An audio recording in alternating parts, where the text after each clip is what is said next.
Bonjour, à moins d'une semaine de l'élection départementale, il nous paraissait important de parler de la métropolisation.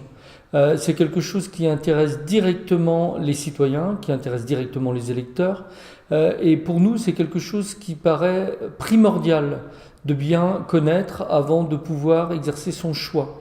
La Bretagne est très attachée à un réseau de villes moyennes. C'est le fruit de l'histoire.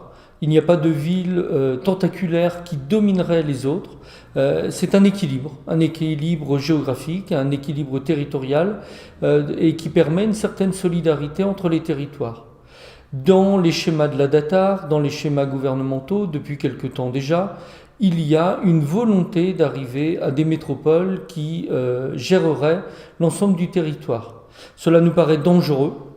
On nous parle d'économie d'échelle, mais en fait, force est de constater qu'en fait, on aboutit à des espaces de plus en plus tentaculaires qui dominent tout, qui maîtrisent tout, et dans lesquels le citoyen se retrouve éloigné des pouvoirs de décision. Il n'y a pas de véritable démocratie dans ces projections de métropolisation, mais au contraire un pouvoir qui s'éloigne. C'est important de le rappeler et c'est important de rappeler aussi qu'il faut des élus qui défendent l'ensemble des territoires. Il y aura bien assez de conseillers départementaux issus de la métropole. Il est peut-être temps aussi pour les électeurs de choisir des élus hors Rennes Métropole pour pouvoir exprimer une autre solidarité, une solidarité entre les différents territoires de Bretagne.